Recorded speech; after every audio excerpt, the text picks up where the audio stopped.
All right. Well, I want to start by talking a little bit about the context, how this came to be, and my goal for this this conversation.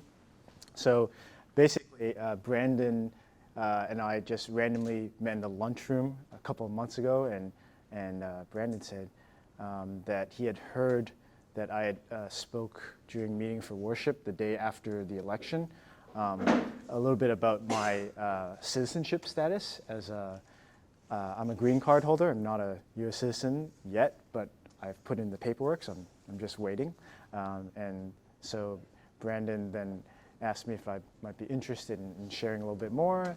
And then Brandon and Hal sent me an email around winter break, I think, just the beginning. And I couldn't turn them down. I mean, this dynamic duo, look at them, everything they've done. So yeah, and then we talked a little bit last week about what we're thankful that we've had everybody here. The goal is to make it really a conversation. So I'm going to share a few vignettes about my life story, and then hope to generate some conversation amongst all of us.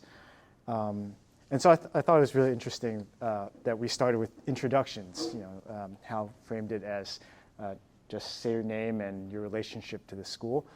Because I was thinking, as I was preparing these remarks, what's a prompt that I might respond to? And I was thinking, well, if somebody asked me to tell me about yourself, what would I say? Probably the first thing I would say right now in my life is I'm a father. And then I would show them this image, because I get to brag as a father of a 2.5-year-old daughter.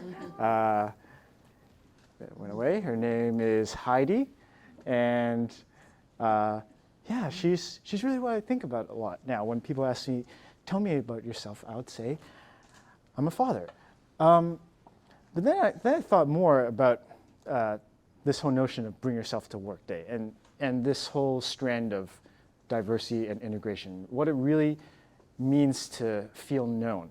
And this is pretty amazing. I don't often get the chance to just share. It's kind of, I think most of us, we don't really get the chance often to just share for a few minutes of about ourselves in an in-depth way. So I'm really thankful for it. So I had to choose specific things. And so I was thinking, I want to talk about my identity in a few different ways.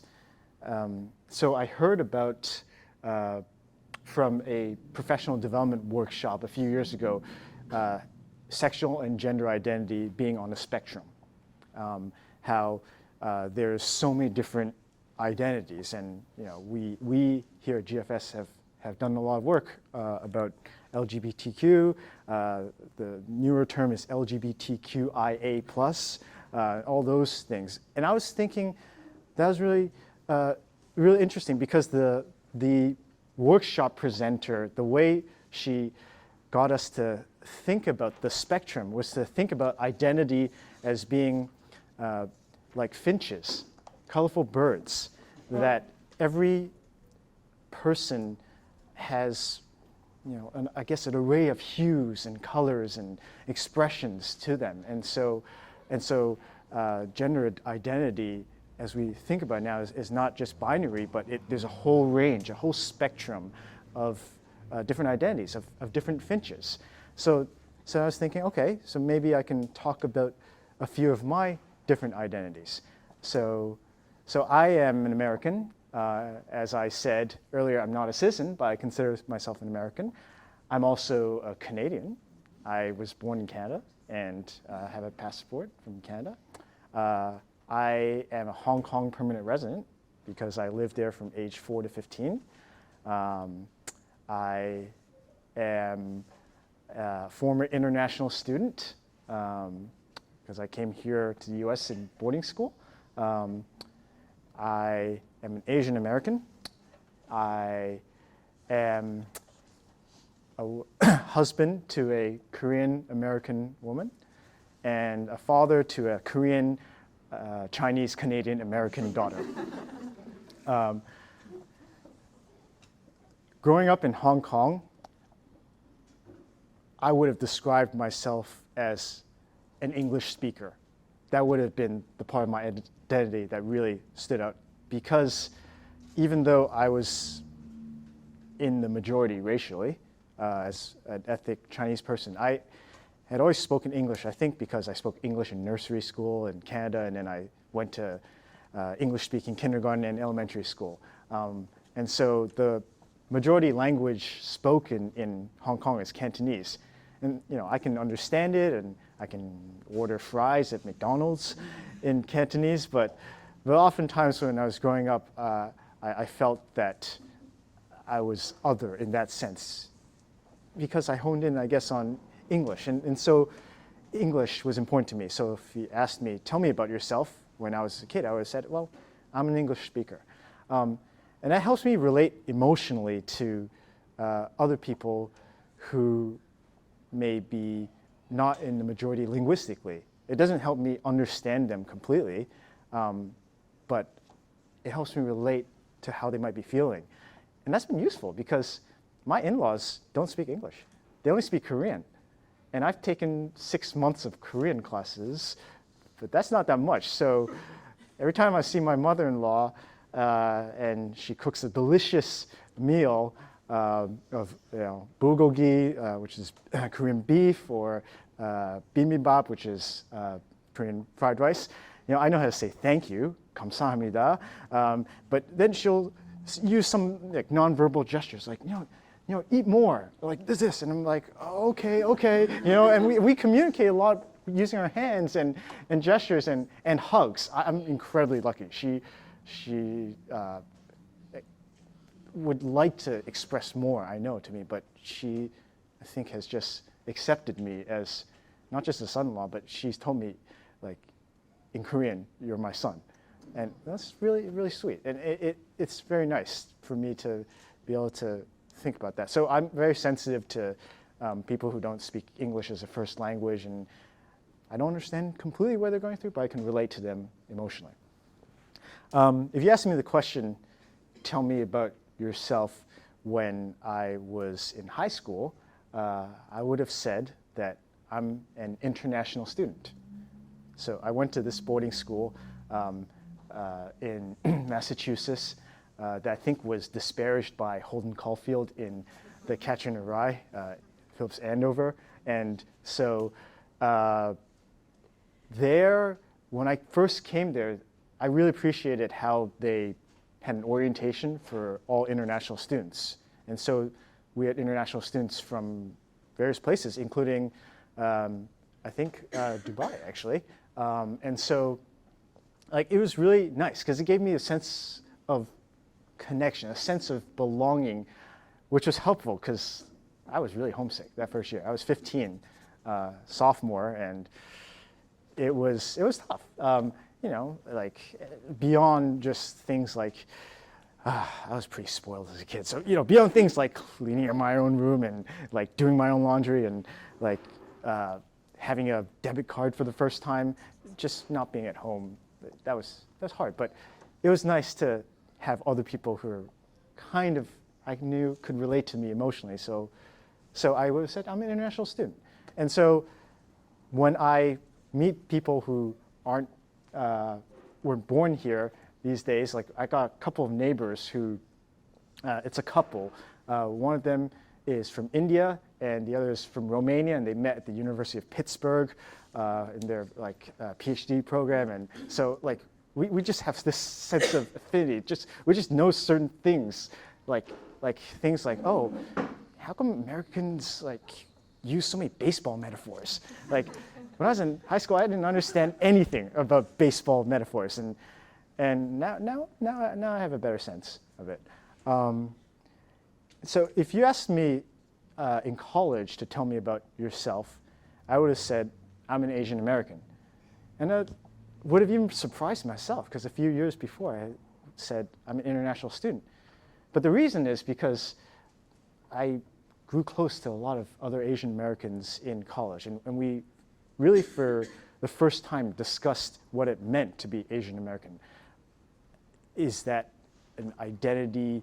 Is it an actual identity? There's a lot of differing views on this, but just the fact that we felt that we could talk to each other and understand some specific elements just because. So I'm trying to think of an example. So like Korean dramas, like these TV dramas, these television dramas that are produced in Korea, they are massively popular throughout the Asian American community and also others as well. They're very melodramatic. They often involve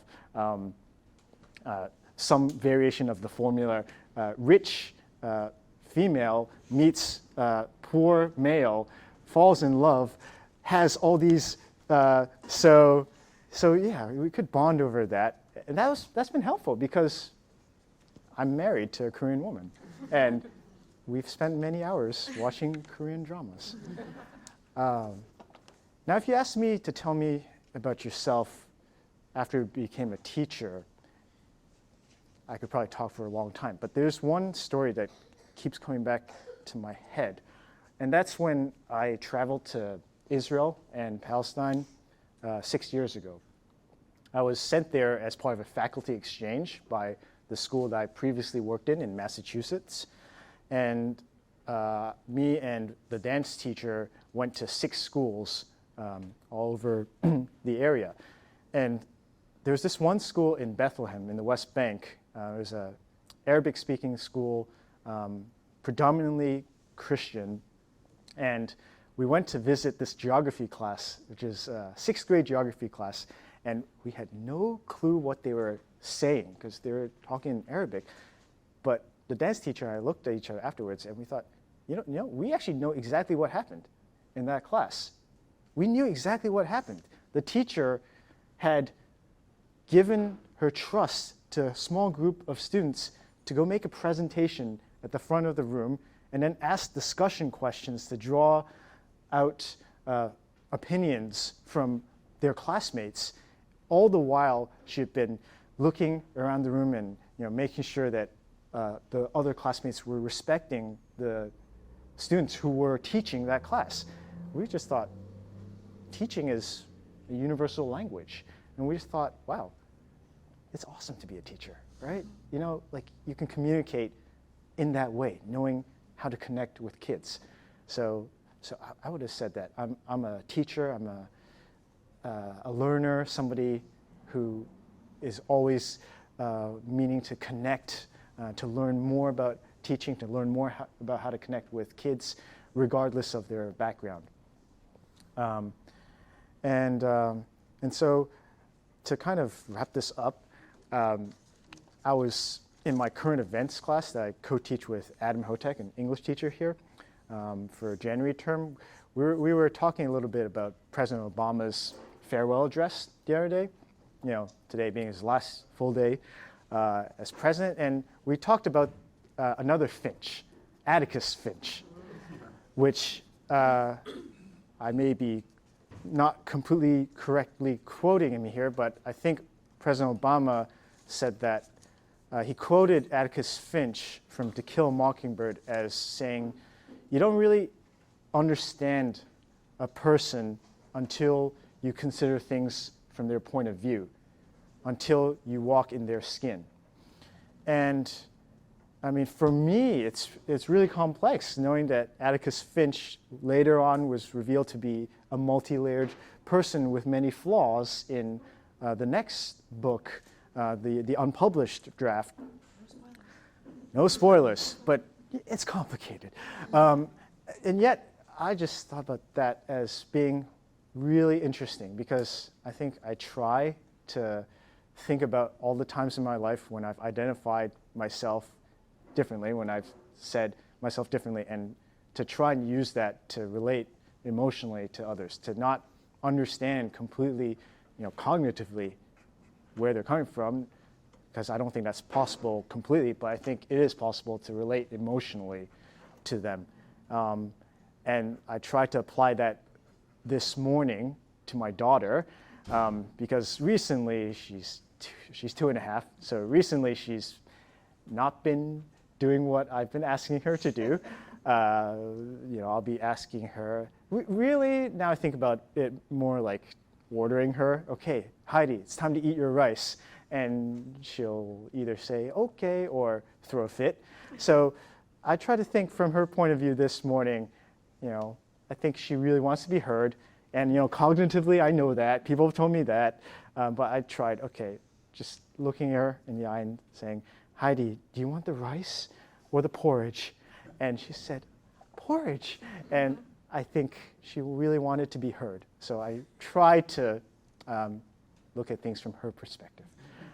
So anyway, that's it. Thanks for listening. And I just want to open it up to conversation about how we might respond if someone asks us, tell me about yourself.